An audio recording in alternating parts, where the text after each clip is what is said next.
Hey everybody, it is time to get some yard work done here in my Irish garden. But before anything gets done in the garden, we've got a load of firewood that needs to go into that shed. And here in Ireland, they wouldn't call it firewood, they'd call it timber. So this load of timber needs to get put into that shed.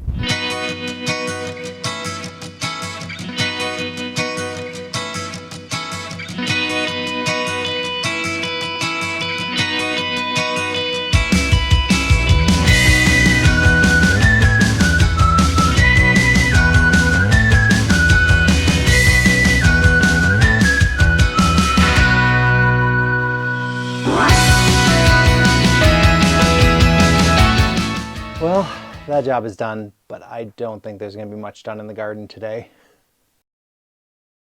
Hey everybody, it's the next morning. I had a fantastic night's sleep. Slept from like 9 at night until 7 this morning. That never happens to me when I travel. Usually I'm in bed by 9 and up at 2 or 3 in the morning, but managed to get really good sleep. So I'm very well rested and ready to tackle some of these projects.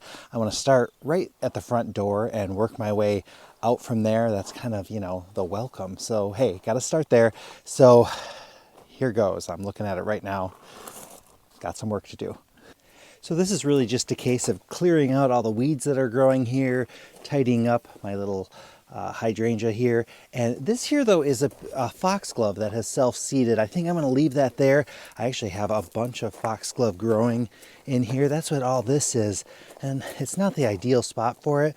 But the foxglove here is so beautiful. It gets this beautiful pink flower. So I'm almost tempted to leave it, but like I said, kind of not the ideal spot for it. So I'll have to decide what I'm going to do with it there. But for now, let's start up here.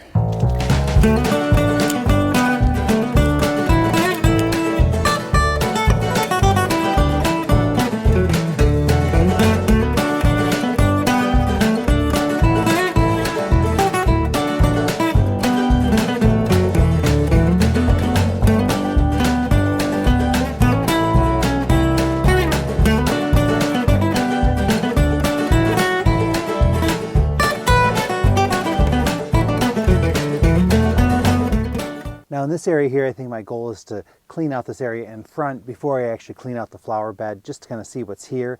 I noticed that there's a lot of daisies in here. Daisies are interesting because they're one of the plants that seem to grow in the worst possible soil here in Ireland. And so I love them, but I think I'm going to get rid of them just because they do tend to kind of take over, and they look really, really nice until say mid-July, and then they start turning all brown and look bad, but there's loads of it here. So I'll take a closer look at this and see what I can do.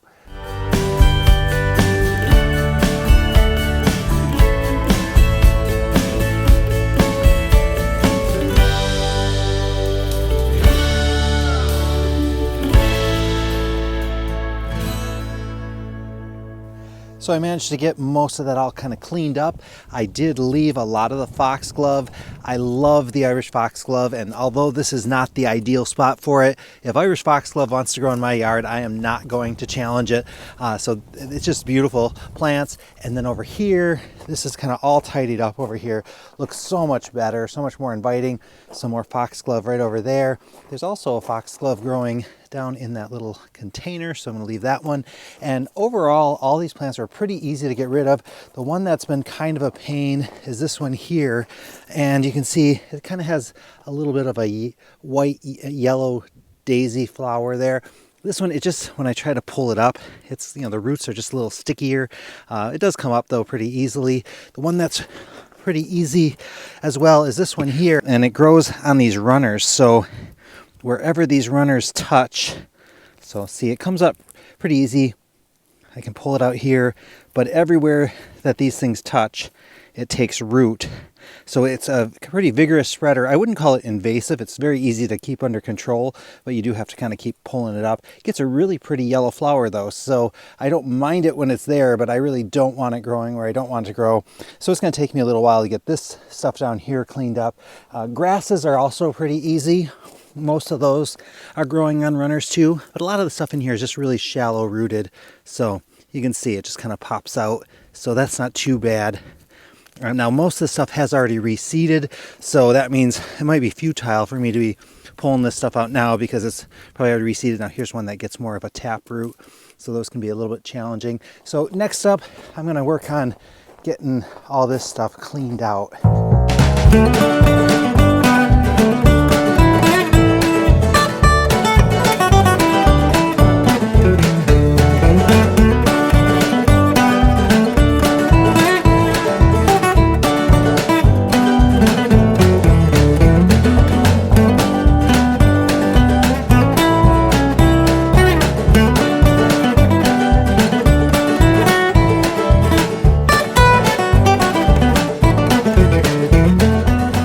So pretty big improvement here. Over here, this is my Macrophylla Hydrangea. So this one I don't do any trimming on because it's producing its buds for next year. They're already on the branches, so if I trim it, I'll be cutting off the buds. The crocosmia, or some people call it crocosmia, I'm gonna let that just die back on its own, and then just did a little cleanup. There is some signs of some astilbe in there, some daisies, and some foxglove. I'm just leaving those alone. That is my fennel.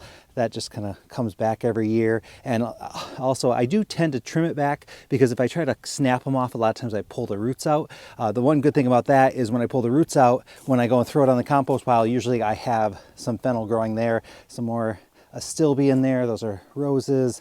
That's the currant. Looks like I still have some nettle branches in there. It looks like they got cut off over here, so they're not actually growing. And then the rose is looking good. So now I think I'm gonna tackle that plant down at the end of the driveway that needs rescuing.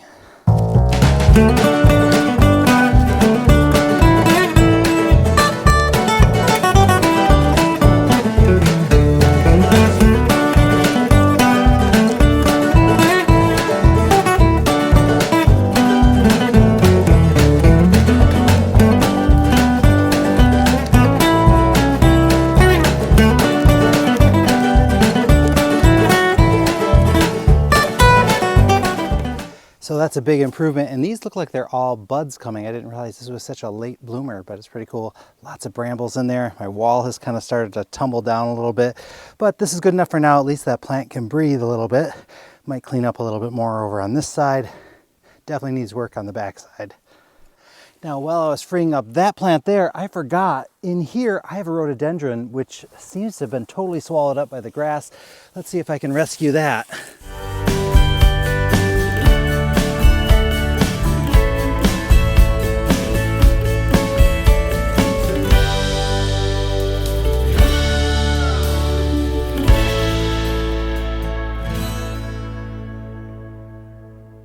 So I managed to recover my rhododendron, but it is not looking very good. Now there are some leaves there and what look like will be buds, so there's hope for it, but there's a lot of these branches that have nothing happening. But I'm not going to trim them because a rhododendron is a spring bloomer, so who knows, it could kind of rebound a little bit. There's some new growth down at the bottom. So I'm going to give it over the winter and into spring to see how it does, and then I'll trim back anything that's dead, but it's not looking good. And this has been a really good looking rhododendron for the last couple years, so I'm not sure what happened.